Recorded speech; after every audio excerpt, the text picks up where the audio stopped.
Today, we are walking through how to run Kimi K3, Moonshot AI's native multimodal cloud model, using both the command line terminal and Ollama's native desktop application on Windows.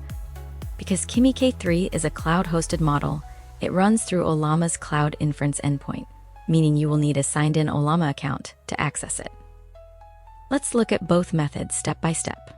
First, let's look at running Kimi K3 through the terminal. Press the Windows key +R on your keyboard, type CMD, and hit Enter to launch command prompt.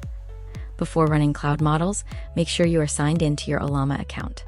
Type Ollama signin and hit Enter.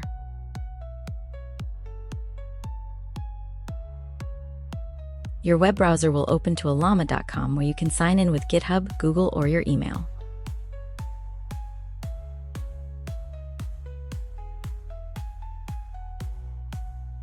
Once authorized, head back to your terminal window. Now, to launch the model, type Ollama run Kimi K and press Enter. Ollama connects to the cloud endpoint, verifies your authorization, and opens an interactive chat terminal right inside your command prompt, ready to handle long horizon coding, multimodal tasks, and reasoning. Now, let's look at running Kimi K3 directly inside Ollama's native desktop application. Launch the Ollama app from your Windows Start menu.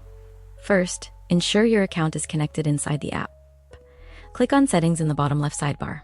If it shows Account Not Connected, click Sign In, complete the browser login, and click Open App to redirect back. Next, click on the Launch tab or use the search bar at the top of the interface and search for Kimi K. Select the model from the list and click Download or Launch. The app registers the cloud model and sets up the active session. Finally, click on New Chat in the left sidebar. At the top of the chat window, select Kimi K from the model drop-down menu. You can now type your prompts, upload images or documents for multimodal analysis, and run advanced agentic workflows visually. And that is all it takes to run Kimi K3 using both the terminal and native app on Ollama.